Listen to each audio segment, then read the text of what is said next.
So hey guys, once again welcome back to my channel Fun with Learning. So guys, आज की video में हम discuss करने वाले हैं chapter 6 of class 7 triangle and its property. So guys, आप सोच रहे होंगे कि मैंने चैप्टर 1 के बाद चैप्टर 2 क्यों नहीं किया. तो मैंने सोचा कि जो चैप्टर्स डिफिकल्ट हैं मैं उन्हें थोड़ा ट्राई करूं. और वैसे भी हम चैप्टर 1 बहुत लेट से चालू किए हैं, तो आते आते बहुत देर हो जाती. तो मेरे को लगा कि जितने भी चैप्टर्स हुए हैं अभी 1 2 3 4 5, उसमें से थोड़ा उतना हार्ड नहीं है. तो अगर आपको कोई भी उसमें से डाउट है या आपको कुछ समझ नहीं आ रहा है तो आप मुझे ज़रूर से कमेंट करना और मैं उसे नेक्स्ट वीडियो में सॉल्व करके ज़रूर बताऊंगी. और लेकिन फिलहाल आज के लिए हम पढ़ेंगे triangle and its property. So let's get into our video. So let's get start.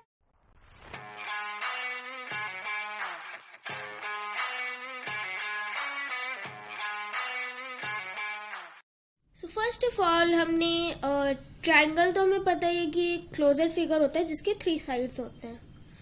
सो जो ट्रायंगल है हमने उसे 2 कैटेगरीज में बांटा है. First of all triangle based on angles and second one is triangle based on sides.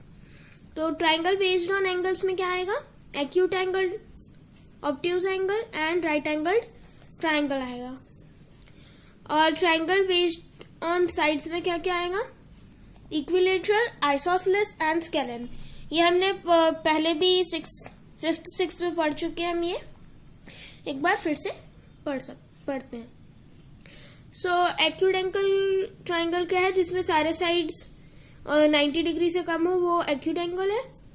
Obtuse angle क्या है? जिसमें सारे कोई भी एक एंगल 90 डिग्री से ज्यादा और 80 डिग्री से 180 डिग्री से कम हो, वो ऑब्ट्यूज एंगल है. और राइट एंगल है जिसमें कोई भी एक साइड 90 डिग्री हो. सो ये है triangle based on angle. So next है हमारा नेक्स्ट टॉपिक है ट्रायंगल बेस्ड ऑन साइड्स. तो इसमें हमारे पास 3 ट्रायंगल्स हैं, equilateral, isosceles and scalene. So equilateral नाम से ही समझ में आ रहा है कि ये ट्रायंगल होगा जिसके सारे साइड्स इक्वल होंगे. आइसोसेलेस ट्रायंगल क्या होता है? जिसमें 2 साइड्स इक्वल होते हैं और एक साइड अनइक्वल रहता है. स्केलेन ट्रायंगल वो है जिसके सारे साइड्स अनइक्वल रहते हैं. Now our third topic is median of triangle. So what is median of triangle? So a line segment which divide triangle into half. मतलब ऐसा कोई लाइन सेगमेंट जो ट्रायंगल को बिल्कुल हाफ से डिवाइड कर दे, वो होता है मीडियन ऑफ ट्रायंगल. इसके एग्जांपल के थ्रू समझते. जैसे यहाँ पे हमने ट्रायंगल लिया है ABC, ये हमारा ट्रायंगल है. और यहाँ से यहाँ पे here line AD divided the triangle into half, hence it is median of a triangle. मतलब यहाँ जो ये लाइन है, ये जो AD लाइन है, वो BC को एक्यूरेट में डिवाइड कर रहा है. मतलब ये साइड भी इक्वल है और ये साइड भी इक्वल है. मतलब जो हमारा लाइन AD है वो मीडियन है. Now fourth point, what is the altitude of triangle? So a line segment which divide the line and make 90 degree. मतलब ऐसा कोई लाइन सेगमेंट जो बेस को डिवाइड करे और 90 डिग्री बनाए, उसे हम एल्टीट्यूड ऑफ ट्रायंगल बोलते हैं. As you can see in this figure, here line AD makes an angle of 90 degree since it is an altitude. ये जो लाइन AD है ये ऑल्टीट्यूड है क्योंकि इसमें 90 डिग्री एंगल बन रहा है. सो ये एल्टीट्यूड हो गया हमारा. नाउ अब आप लोगों को लग रहा होगा कि इन दोनों का डिफरेंस क्या है मीडियन और एल्टीट्यूड में. सो मीडियन वो होता है जो जो भी ट्राइंगल है उसे हाफ में डिवाइड करे, और अगर वो 90 डिग्री नहीं भी बनाएगा तो भी वो मीडियन होगा। मतलब सपोज हम कोई भी एक और ट्राइंगल ले लेते हैं। सपोज हमने ये ऑब्ट्यूज एंगल ट्राइंगल लिया, अब यहाँ से हम इसे अगर ऐसे करके डिवाइड कर दें तो ये साइड भी इक्वल है और ये साइड भी इक्वल है, लेकिन ये 90 डिग्री नहीं बना रहा है, तो भी ये मीडियन है, क्योंकि ये जो ये ट्राइंगल है इसे हाफ में डिवाइड कर रहा है। और ऑल्टीट्यूड में वो चाहे कैसा भी ट्राइंगल हो, वो 90 डिग्री बनाना ही चाहिए, भले वो हाफ में। आप देख सकते हैं कि ये जो लाइन बीडी है ये ज्यादा लंबी है डीसी से, तो इसमें साइज मैटर नहीं करता और इसमें 90 डिग्री एंगल मैटर नहीं करती। सो ये इन दोनों का डिफरेंस है ना। What is exterior angle property? So the sum of two opposite sides are equal to the exterior angle.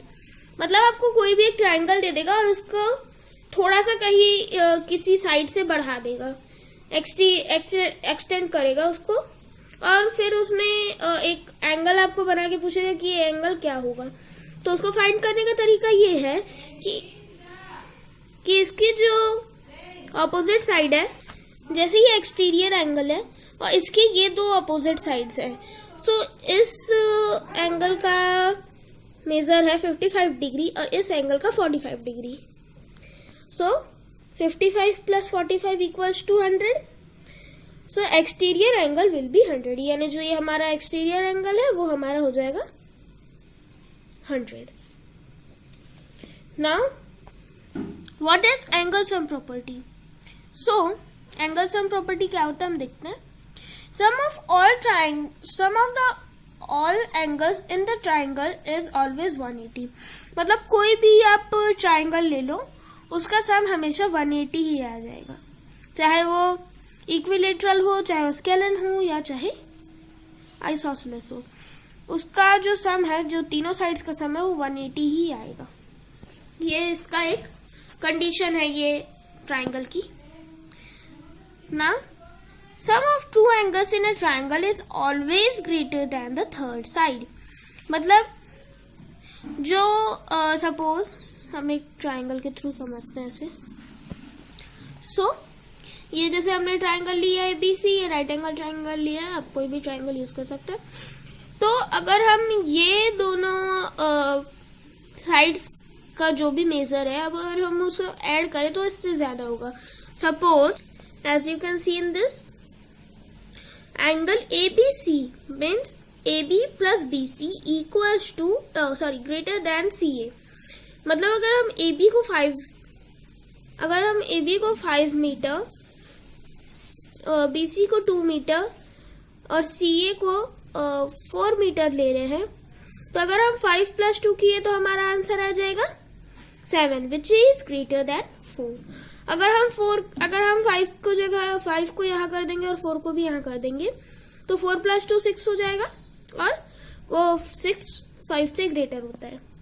और हाँ, ये एक बात है कि जो भी आपका सम है वो थर्ड वाले एंगल जो आपका इस साइड है उससे ज्यादा होना चाहिए, इक्वल्स टू नहीं होना चाहिए। अगर इक्वल्स टू भी हुआ तो भी वो रॉन्ग होगा ना।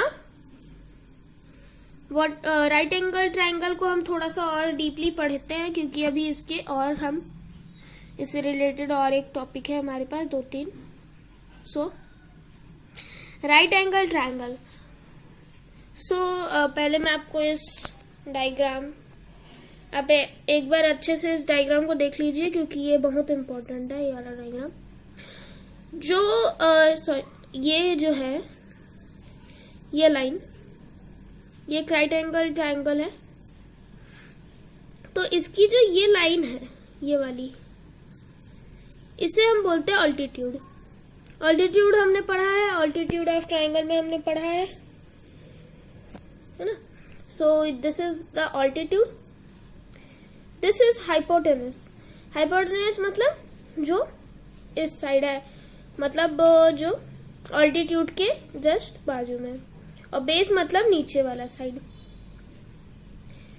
सो जो 90 डिग्री बनता है वो ऑल्टीट्यूड और बेस के बीच में बनता है, जो बीच का एंगल रहता है उसमें बनता है। And hypotenuse is always greater than the other two and base is smallest than the other two. मतलब जो ये हाइपोटेनस है ये दोनों से बड़ा रहता है, मतलब इसका जैसे 7 है और इसका 5 है, दोनों से ये बड़ा रहेगा।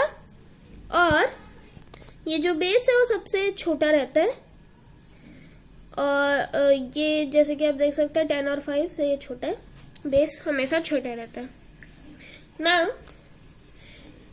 What is Pythagoras property?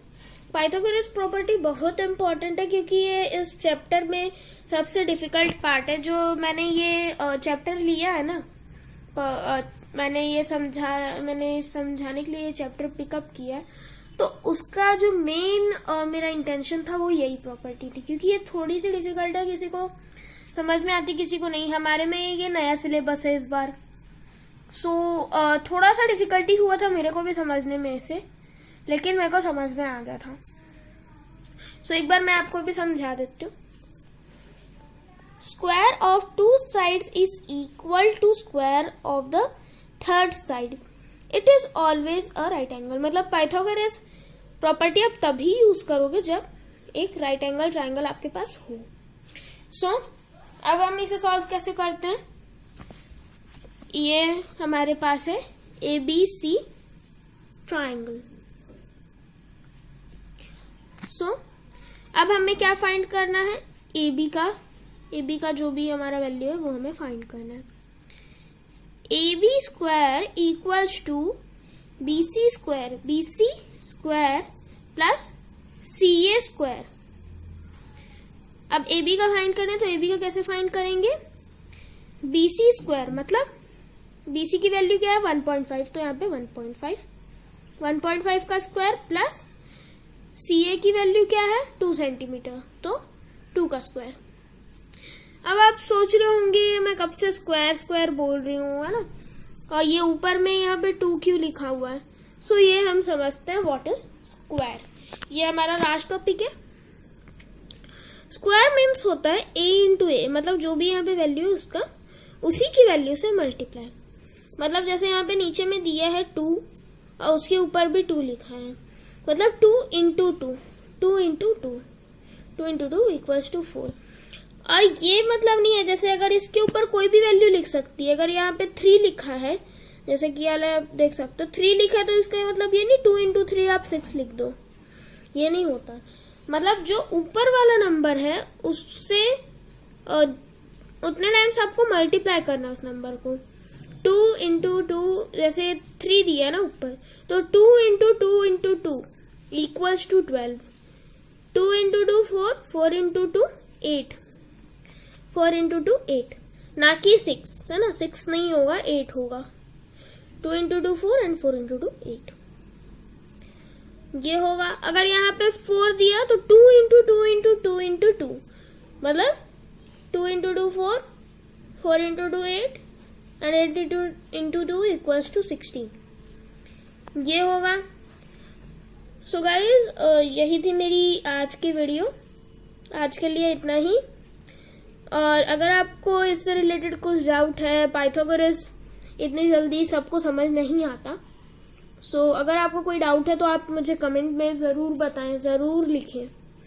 और अगर आपको कोई और चैप्टर की कोई एक्सरसाइज की कोई क्वेश्चन समझ नहीं आ रहे हैं या आपको डाउट है उस क्वेश्चन में, तो आप नीचे कमेंट में उस एक्सरसाइज का नाम और क्वेश्चन बता दीजिएगा, मैं उसे सॉल्व करने का ट्राई करूंगी। और आपको कोई भी डाउट है रिलेटेड तो आप पूछ सकते हैं। और आप मुझे चैप्टर्स प्लीज सजेस्ट करें कि मैं कौन सा चैप्टर का वीडियो बनाऊं जो आपको डिफिकल्ट लगे। So guys that's for today's video. Thanks for watching and please like, share and subscribe to my channel. Like and share this video. आज के लिए इतना ही। नेक्स्ट वीडियो के तब तक के लिए बाय बाय।